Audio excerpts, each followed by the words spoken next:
R5 तुम्ही वापरलं परवा, मला एक विचारलं की वॉटर बेस्ड फ्रेशनर आहे आपल्याकडं आणि एअर फ्रेशनर, ह्याच्यामध्ये फरक काय? तर काहीच फरक नाही, सेमच आहे.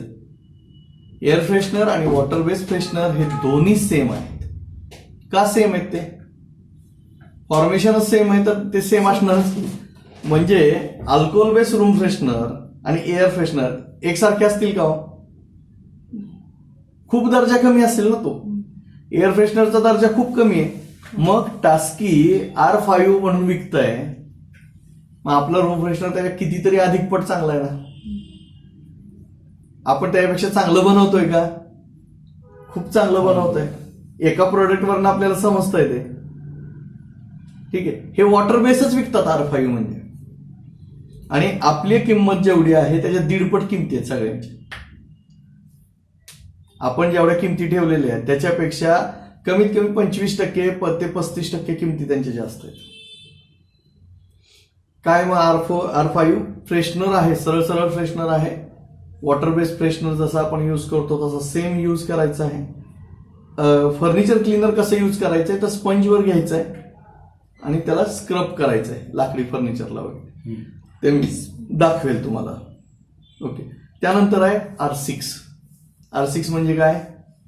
Toilet cleaner. आता हे टॉयलेट क्लीनर म्हणजे टॉयलेटचे टाइल्स क्लीनर आहे का बाउल क्लीनर आहे?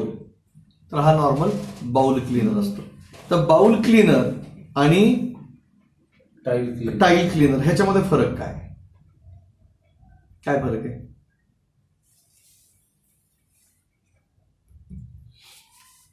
टाईल क्लीनर जो आहे तो नॉर्मल सोप बेस असतो, टाईल क्लीनर. आणि जो बाउल क्लीनर असतो तो कसा असतो? ऑइली असेल, तो ऍसिड बेस असतो. पण आपण दोन्ही बनवतो, ऍसिड बेस पण बनवतो, नॉन ऍसिड बेस पण बनवतो. ओके, हे हर्बल मध्ये पण बनवतो आणि ऍसिड मध्ये पण बनवतो, पण शक्यतो हर्बल मधला जास्त वापरला जातो. का? तर दररोजच्या दररोज जर साफ केलं तर त्याच्यात क्लीनलीनेस जास्ती वाढतो, त्याची चमक वाढते.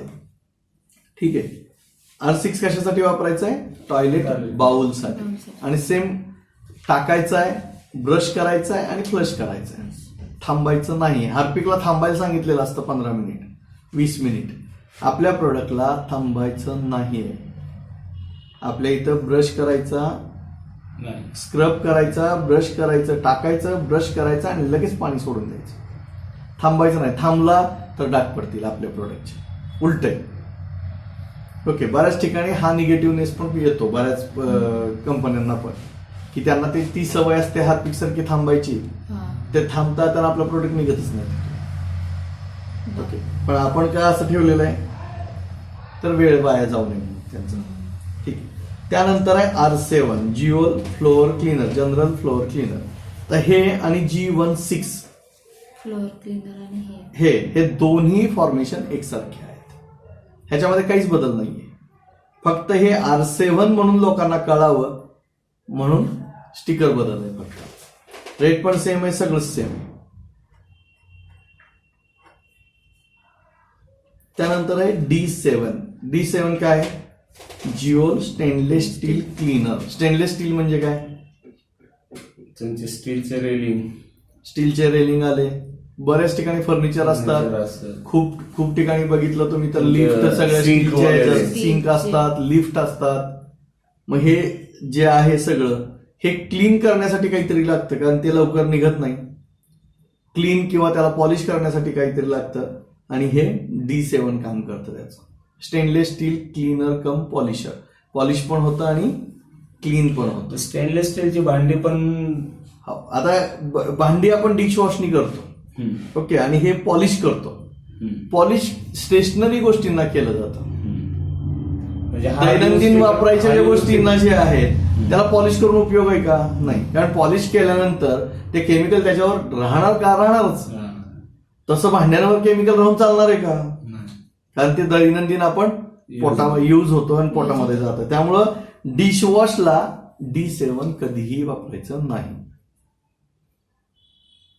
लक्षात आलंय का? आता हे R1, R2, R3 R4, R5, R6, R7 आणि D7. R3 कसं वापरायचं आहे? Glass cleaner. कसं वापरायचं आहे? हे स्प्रे करायचं आणि वायपरने पुसून काढायचं. स्प्रे करायचं किंवा स्पंजनी. स्पंजने करायचं. स्पंजनी घासायचं, स्क्रब करायचं आणि वाईप करायचं. ओके. फर्निचर क्लीनर कसं वापरायचं आहे? स्पंजनी. स्पंजनी घासायचं. आणि तुम्ही कधी बघितलं असेल तुमची चप्पल पॉलिश करताना काय करतो सांगा तो? ब्रश करतो. पहिल्यांदा काय करतो? पेस्ट लावतो. पेस्ट लावून घासतो आणि एकदम शेवटी मऊ पॉलिश लावून काय करतो? नुसतं वर्ण घासतो. म्हणजे काय करतो तो? आणि त्यानंतर शाईन येते. तसं सेम ह्याला शाईन कधी येते? वर्ण फक्त टाकत गेलं तर शाईन येते. कारण कुठलंही पॉलिशर जर असेल तर त्याला हलक्या हाताने स्क्रब लागतं, हलक्या हाताने पॉलिश लागतं त्याला. ठीक आहे, लक्षात आलंय का हे? त्यानंतर आहे G61 पासून G69 पर्यंत हे सगळे स्पेशल प्रोडक्ट आहेत. हे G61 पासून G69 पर्यंत सगळे स्पेशल प्रोडक्ट आहेत. हे का स्पेशल प्रोडक्ट आहेत? तर ह्यातले बरेच प्रोडक्ट म्हणजे जवळजवळ सगळेच प्रोडक्ट मार्केटमध्ये अगदी कमी प्रमाणात अवेलेबल आहेत किंवा काही प्रोडक्ट तर अजिबातच नाही आहेत. म्हणून हे स्पेशल प्रोडक्ट आहेत. ही जिओलची खासियत की हे प्रोडक्ट मार्केटला नाही आहेत, म्हणून आपण ते जास्त प्रमाणात, ह्यातला एक जरी प्रोडक्ट गेला तरी बाकीचे सगळे प्रोडक्ट ह्या प्रोडक्टमुळे आपल्याला ऑर्डर मिळते. म्हणून सगळ्यात महत्वाचं काय हे करायचं आहे, स्पेशल प्रोडक्ट मधली कुठल्याही एका प्रोडक्टची ऑर्डर घेणं किंवा ऑर्डर त्यातलं काही देणं गरजेचं आहे. आता जसं ऑइल सरफेस क्लीनर आहे, तुम्ही इथं पाहता ऑइल सरफेस क्लीनर घेऊन गेलेली व्यक्ती दुसऱ्या वेळी ऑइल सरफेस क्लीनरच घेऊन जाते किंवा त्याच्यामुळं मग फिनाईल द्यायचं किंवा त्याच्यामुळं तुम्ही काय देता येईल ते वाढवत नेता येऊ शकतं तुम्हाला. आता ह्याच्यामधला पहिला प्रोडक्ट आहे G61 जिओल फ्लोअर क्लीनर कम शायनर. आज आपण आतापर्यंत 3 फ्लोअर ह्या धरून तिसरा फ्लोअर क्लीनर बघतो. तिसरा ठीक आहे, पहिला कुठला आहे? G16 चा फ्लोअर क्लीनर आहे. दुसरा कुठला आहे? G5 R7 चा फ्लोअर क्लीनर आहे. आणि आता काय? जिओल फ्लोअर क्लीनर कम शायनर. पहिल्यांदा मी बोलता मग सांगितलं की हे जे पहिले दोन आहेत G16 आणि G5 R7 हे जे दोन आहेत ना, हे सोप बेस आहेत. ह्याचा बेस काय आहे? तर सोप बेस आहे. ह्याला शाईन येते का? नाही, शाईन येत नाही. आता जर मग माझ्या फरशीला शाईन आणायची झाली, मग माझं क्लिनिंग पण झालं पाहिजे आणि शाईन पण आली पाहिजे. मग त्याला काय? तर त्याला हे जिओल फ्लोअर क्लीनर कम शायनर. ओके, आता ह्याचा बेस कोणता आहे? ह्याचा बेस आहे शॅम्पू बेस. जसं तुम्ही डोक्याला लावायचा शॅम्पूने चमक येते, तर शॅम्पू बेस आहे आणि ह्याचा पीएच कायमस्वरूपी 7 ला मेंटेन असतो. म्हणजे युनिव्हर्सल पीएच आहे याचा, तो 7 ला मेंटेन असतो. वरच्या G16 आणि G5 R7 ह्याचाही पीएच 7 लाच मेंटेन असतो, पण हा बाय डिफॉल्ट पीएच 7 ला असतो. म्हणजे आपण एक्स्ट्रा काही करायची गरज नसते. जसं पाण्याचा पीएच जो आहे ना, तो 7 ला मेंटेन असतो कायमस्वरूपी. पाणी घेतलं, कुठलंही पाणी घेतलं तर 7 लाच मेंटेन असतो, जर त्यात केमिकल ऍडिशनल नसतील कुठली तर. जर केमिकल ऍडिशनल असतील तर काय होतं? त्याचा पीएच बदलला जातो. तर शरीर आपलं चालतं म्हणजे आपल्या शरीराचं जे काही सगळं हे आहे, डायजेस्टिंग सिस्टीम आहे, आपण जे जेवलेलं आहे ते सगळं केमिकल तयार झाल्यानंतर त्याचा पीएच 7 ला मेंटेन झाला तर आपल्याला काहीच होत नाही. जर ते ऍसिटिक साईडला गेला तर आपल्याला करपट्ट्या करायला सुरुवात होते. जर ते अल्कलाईन ह्याला गेलं तर आंबूस ढेकरायला सुरुवात होते. म्हणजे शरीर कशावर चालतं? शरीर पण केमिकलवरच चालतं. जे आपण खातो ह्यात सगळ्यात केमिकल असतं आणि ते केमिकल लहान आतड्यामधून त्यातले केमिकल बाहेर पडले जातात. लहान आतड्यात, मोठ्या आतड्यात जेव्हा आपण पचन होतं ते बाहेर पडले जातात आणि शरीराचं बरोबर पीएच 7 ला मेंटेन होत जातं. आणि जे चोथा आहे, जे आपण संडासला जातो, तो जो आहे तो शरीरातला चोथा आहे. जे आपण खाल्लेला आहे तो चोथा संडासवाटी बाहेर पडतो. म्हणजे शरीर घेतं काय, तर शरीर फक्त आणि फक्त त्यातले केमिकल्सच घेतं. शरीर दुसरं घेतंय का काही? नाही घेत. शरीर जेव्हा तुम्ही इथं जाताय तेव्हा लाळेबरोबर तो मिक्स होतो, अन्न लाळेबरोबर मिक्स होतो. तिथं पहिली प्रोसिजर चालू होते. तुम्ही चावता ही पहिली प्रोसिजर चालू होते. जसं तुम्ही गिळत गिळत गिळत गिळत जाता, गिळत खाली गेल्यानंतर प्रत्येक ठिकाणी चोथा वेगळा आणि केमिकल वेगळं, चोथा वेगळा आणि केमिकल वेगळं, असं करत करत करत करत शेवटी जातं. ओके, साधा एक आपण अंडरस्टँडिंगचा विषय म्हणून जेवढा आपण जेवतो त्यातलं 80% आपल्याला संडास वाटे आपण बाहेर काढतो. 80% म्हणजे फक्त 20% शरीरात सगळे केमिकल्स आपले येतात. म्हणजे तुम्ही जर 1-2 किलोचं सगळं मिळून जेवत असताल तर एक किलो 600 ग्रॅमचं तर तुम्ही चौथा वाटेत बाहेर पडता. राहतं 400 ग्रॅम जे आहे त्याच्यावर आपलं शरीर सगळं मेंटेन. म्हणजे आपल्याला आवश्यकता कितीची आहे? 400. त्या 400 ग्रॅमचीच आहे. पण आपण किती खातो? 2 किलो. 2 किलो. ही फॅक्ट आहे.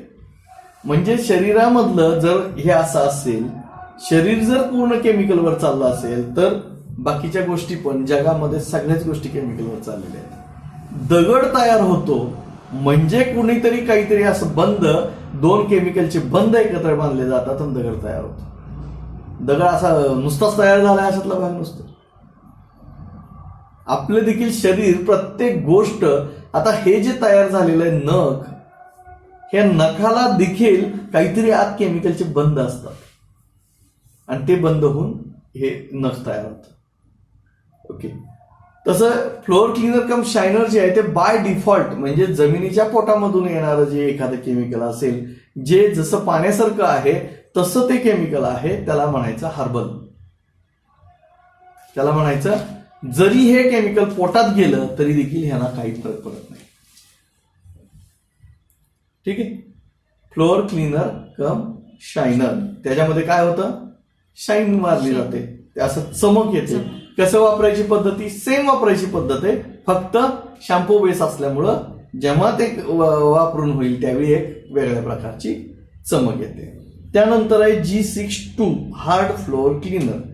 आता ह्याच्यामध्ये हे दुसरा प्रोडक्ट आला. वर आपण हार्ड सरफेस क्लीनर बघितलं, R2 हे हार्ड सरफेस क्लीनर आहे आणि हा G62 हा हार्ड फ्लोअर क्लीनर आहे. काय फरक आहे hard surface cleaner, hard floor cleaner? काय फरक असू शकेल?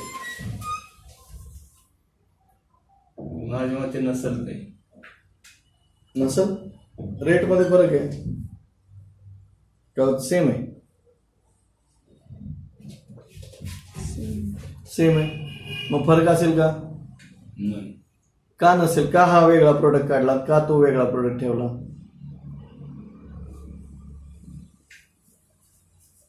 तो एक्झिक्युटिव्ह प्रॉडक्ट साठी. तो कशासाठी? R1 to R7 किंवा D7 ही जी रेंज आहे त्यासाठी. ही रेंज टास्क इक्विव्हॅलंट आहे. म्हणून आपण हा प्रोडक्ट जिओलच्या वेगळ्या ह्याच्यामध्ये इन्क्लूड केला. हा फ्लोअर क्लीनर आहे, सेम रेट आहे, सेम फॉर्मेशन आहे, सगळं सेम. ह्याला ऍसिडिक बेस असतो दोन्हीला. ओके. त्यानंतर आहे G63 ऑइल सरफेस क्लीनर. काय ऑइल सरफेस क्लीनर? कंपनीत ग्रीस आणलेलं असं फिल्टर ग्रीसचं नाही, किंवा तुमच्या किचन वॉटेवर ऑइल आणलेलं असं. ऑइल सरफेस क्लीनर, सरळ सरळ नाव आहे त्याच्यानं. ऑइल सरफेस, जे ऑइली डाग जिथं आहेत, मेंचट डाग जिथं आहेत ते काढण्यासाठी ऑइल सरफेस क्लीनर वापरलं जातं. किंवा ते कसं वापरायचंय मग? समई मधून गळून आलेलं हे असेल, समई घाण असेल किंवा किचन कट्ट्यावरची घाण असेल किंवा चिमण्यांवर घाण येते वर, आणि कुठे कुठे भरपूर ठिकाणी जिथं जिथं ऑइली सरफेस आहे, टाईलवर सुद्धा ऑइल होतं ना. कशावर? टाईल्सवर पण येतं. फोडणीचं हे हो, ते सगळं काढण्यासाठी हे ऑइल सरफेस क्लीनर वापरायचं. आता हे वापरायची पद्धत कशी आहे? कसं वापरलं जातंय? कधी वापरलंय का तुम्ही? नाही वापरलं. जो सरफेस आहे जिथं हे सगळं आहे त्याच्यावर आयदर, आता वरनं जर तुम्ही अशी टाईल आहे अशी, तर त्याच्यामध्ये आत ते लिक्विड गेलं पाहिजे असं टाकायचंय. मग कसं जाईल? एक तर स्प्रेनी जाईल Spray नी. किंवा त्याला नुसतं असं थोपून जाईल किंवा काहीतरी घट्ट लावलं तर जाईल. असं असेल तर आपण टाकून ठेवू शकतो. टाकून ठेवल्यानंतर 20-25 मिनिट थांबायचंय. ते त्याचे पोपडे काढायला सुरुवात होतं.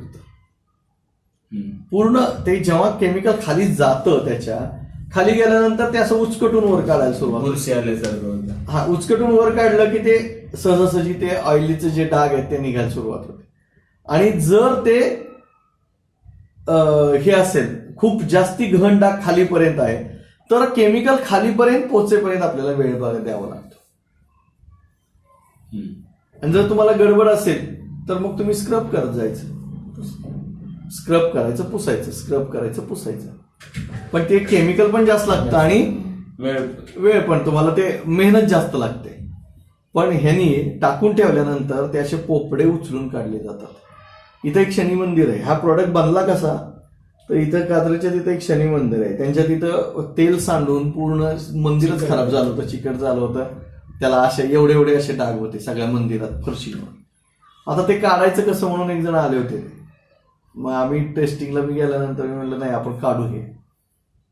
म्हणून मग टेस्ट करत 1 ची टाईल आम्ही घेतली ते आणि मग वेगवेगळे एक्सपेरिमेंट केल्यानंतर हा प्रोडक्ट आम्ही तिथं टाकून ठेवला.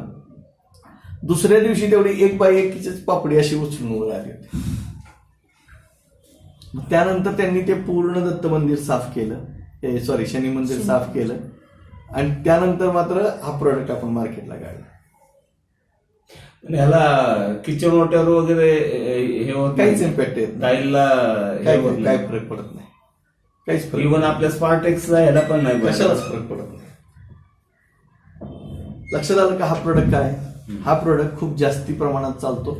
सगळ्या ठिकाणी ह्याचे डाग असतात. प्रत्येक किचन मध्ये ह्याचे डाग असतात. ठीक आहे. त्यानंतर आहे salty water surface cleaner. Salty water काय अर्थ येईल? सॉल्टी म्हणजे मीठ, वॉटर म्हणजे मिठाचं पाणी.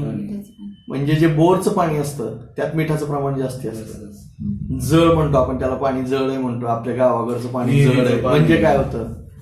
जे वाहतं पाणी नसतं ते पाणी जड असतं. बोरचं पाणी जड असतं, विहिरीचं पाणी जड असतं आणि जे वाहतं पाणी आहे ते जड नसतं. का तर त्याचे सगळे क्षार आहेत ना ते हळूहळू थांबत जातात आणि पाणीच फक्त पुढे जातं कारण क्षार जड असतात. ओके. आपण बोरचं पाणी काढल्यानंतर त्याचा एक जडपणा असतो तो आपल्या शरीरात पण चिटकलेला असतो. म्हणजे मुतखडा होणं म्हणजे काय होणं तर हे जे काही सगळे क्षाराचे आहेत ते साळ्याचे आपल्या आतड्याला चिटकत जातात आणि मग ते मोठं खडा होतं. मुतखडा म्हणतात. म्हणजे काय घडतंय तर हे जे क्षाराचं पाणी आहे हे सॉफ्टनिंग करून पाणी वापरणं फार गरजेचं आहे. पुणे महानगरपालिकेचं सॉफ्टनिंग सिस्टीम जी आहे ना ही भारतामध्ये सगळ्यात चांगली आहे. पुणे महानगरपालिकेचं जे पाणी आहे हे भारतामध्ये सगळ्यात चांगलं पाणी आहे. कारण आम्ही त्याचं टेस्टिंग करून पाहिलं होतं. भारतामध्ये सगळ्यात जास्त चांगलं पाणी कुठलं आहे तर पुणे महानगरपालिकेचं. त्यामुळे आपलं महानगरपालिकेचं पाणी पिल्यानंतर बहुतांशी पाण्यामुळे आजार होत नाहीत. नाहीतर गावाकडची जे बरीच लोक आहेत कोठे जळ असणं किंवा तुम्हाला संडासला जाताना असं कुतून संडास करावं लागणं हा जो प्रकार आहे हा या पाण्यामुळे जनरेट होतो. पोटात दुखणं, बऱ्याच वेळा पोटात दुखणं, मुतखडा होणं, मूळव्याध होणं हे सगळं जे आहे ना हे सगळंच्या सगळं पाण्यावर डिपेंड आहे. मग हे पुणे महानगरपालिकेचं पाणी एकदम छान आहे आणि ते पाणी कुठेही घेऊन गेलात तरी देखील ते पाणी पितात. ओके. आता हे जे सॉल्टीचे डाग आहेत जे क्षाराचे डाग आहेत ते काय होतात असे येतात डाग. असं पाणी लावलं की आपल्याला वाटतं ते डाग गेलेत पण वास्तविक ते तसेच असतात. डाग सुकल्यावर परत दिसतात ते. मग आता ते काढायसाठी काय तर हे सॉल्टी वॉटर सरफेस क्लीनर आहे. कुठल्याही प्रोडक्टनी ते निघत नाही. तुम्ही कितीही यूज करा बाकीचे प्रोडक्ट पण निघत नाही. मग ह्याला काय करायचं ग्लोव्ज हातात घालायचे, नाकाला बांधायचंय कारण ऍसिड जसं असतं त्याच्यापेक्षाही हे हार्ड आहे आणि ते हातावर स्क्रबर घ्यायचं आहे. स्क्रबरवर ते थोडंसं टाकायचं आहे आणि जेवढा डाग आहे तेवढा स्क्रब करायचा आहे. तेवढंच फक्त लावायचं आहे. इतर ठिकाणी टाकलं तर ते डागाच्या ठिकाणचे डाग निघतील आणि इतर फरशी खराब होईल. म्हणजे फक्त डागच काढायचे. असं एकदा डाग काढले तुम्ही की परत 6 महिने ते डाग होत नसतात.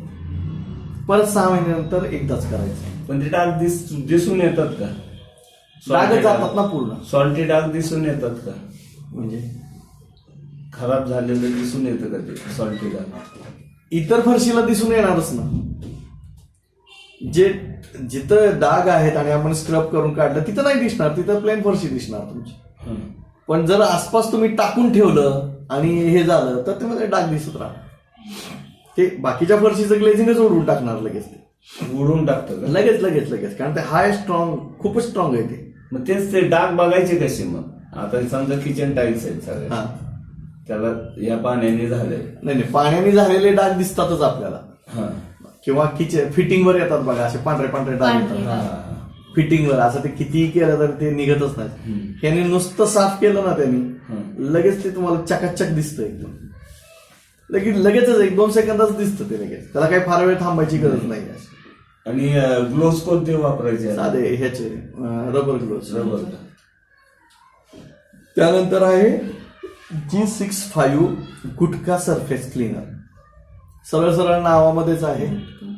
थुंकलेले गुटख्याचे डाग काढायचं सगळ्यात मोठी समस्या आहे.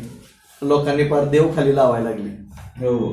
जिनेमध्ये जाताना ना लोकांनी थुंकू नये म्हणून देव लावतायत. त्या देवाच्या अंगावर तर थुंकू नये, पण लोक आपली निर्लज्ज त्याच्यावरही थुंकायला लागले. पण ते थुंकलेले डाग एवढे घाण दिसतात आणि ते कशानेही निघत नसतात. मग हे डाग कसे काढायचे? तर आपलं प्रोडक्ट घ्यायचं आहे, स्प्रे मारायचा आहे, त्याला थोडंसं स्क्रब करायचं आहे, लगेच निघून जातं. त्याचा पुढचा प्रोडक्ट आहे G66 dish yellow surface cleaner.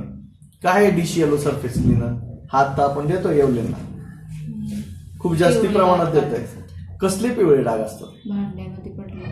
कुठल्या भांड्यामध्ये पिवळे डाग येतात?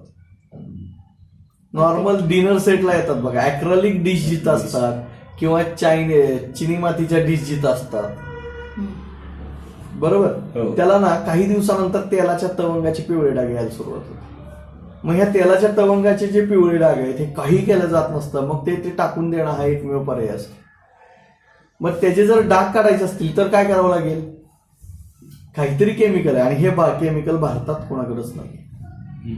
ते लोक टाकून देतात. हॉटेलवाल्यांना तर सगळ्यात मोठा क्रांतिकारी प्रोडक्ट आहे. मग हे कसं वापरायचं आहे? तर एक 10 लिटरची बकेट, 10 लिटरचा टब घ्यायचा आहे, 10 लिटर पाण्याचा. त्यात अर्धा ते 1 लिटर टाकायचं हे लिक्विड, आणि ते धुतलेली डिश फक्त त्यात टाकून ठेवायची. धुवून त्यात टाकायचे. 1 टाकली, 10 टाकल्या तरी काही हरकत नाही. जेवढं त्या पाण्यात बसतील त्या बुडल्या पाहिजेत डिश, असे टाकायचे. दुसऱ्या दिवशी सकाळी म्हणजे 12 तासानंतर साधारण 90 ते 95% डाग कमी झालेले असतात. लगेच 5 मिनिटात होईल का? होणार नाही. मग ते टाकून ठेवलं तर डाग कमी होतात. आता येवलेच्या तिथं चहाचे जे डाग आहेत, कप बशींना येणारे, ते कप त्यात घालून ठेवतात रात्री आणि दुसऱ्या दिवशी सकाळी काढतात क्लीन एकदम चकाचक. आणि ह्याला परत वॉश करून घ्यायचं का मग? हा, नंतर वॉश करावंच लागणार ना. नंतर धुवूनच घ्यावं लागेल तुम्हाला. अलग लक्षात यायचं. त्यानंतर आहे कार्पेट क्लीनर. आता बऱ्याच कार्पेट असे असतात, प्लास्टिक कार्पेट आहेत किंवा ते लाल कार्पेट आहेत, स्पंज कार्पेट आहेत. ह्याचा क्लिनिंगला काय आहे तर ह्याला स्क्रबर लागतो. प्लास्टिक कार्पेटला स्क्रबर असण्याची आवश्यकता नाही, पण जे असं स्पंज कार्पेट आहेत मॅडमच्या केबिनमध्ये, तर त्याला स्पंज हे लागतं, स्क्रबर लागतं, त्याला स्क्रबर मशीन लागते. त्याच्यामध्ये ती स्क्रबिंग मशीन अशी असते की त्यात लिक्विड सोडलं जातं, ते स्क्रब करतं आणि परत त्यातलं सक करून घेतं, त्यातलं ओढून घेतं, सगळी घाण ओढून घेते. आपण हे टाटासाठी बनवलेलं होतं, आणि टाटा टेक्नॉलॉजीज लिमिटेड म्हणून आहे हिंजवडीला, त्यांना आपण ह्या प्रोडक्ट खूप वर्ष सप्लाय करत होतो. तर त्यांचं असं आहे, आणि त्यांनी बघितलं समोर असे 2 पट्टे मारले होते आपण. ह्या 2 पट्ट्यामध्ये स्क्रबिंग मशीन मारून बाकीचं सगळं आणि ते असा फरक बघितला तर जवळजवळ 95% क्लीन होतं ते. एवढा मोठा फरक आहे, खूप जास्ती प्रमाणात क्लीन होतं. त्यामुळे बराच इम्पॅक्ट आहे ह्या प्रोडक्ट. ते मशीनमध्येच टाकावं. हे मशीनमध्ये, हे प्रोडक्ट जो आहे ना हा घरगुती याच्यासाठी चालत नाही. त्यानंतर आहे fibre and plastic cleaner.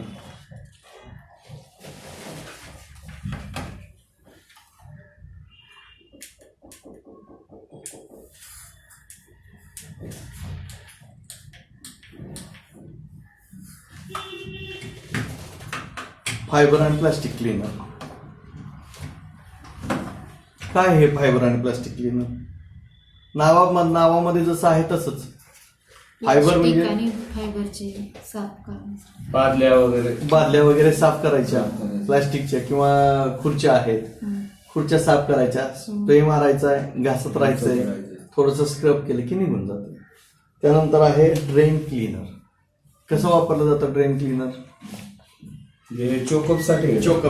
Drain cleaner म्हणजे ड्रेनेजला येणारे चोकअप्स वगैरे काढण्यासाठी ड्रेन क्लीनर वापरलं जातं.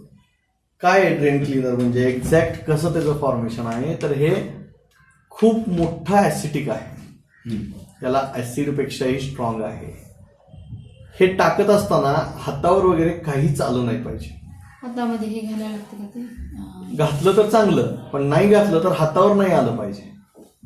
हातावर जर आलं तर पाठदिशेने हात धुतले गेले पाहिजेत, नाही तर मग हातावर इम्पॅक्ट यायला सुरुवात होईल.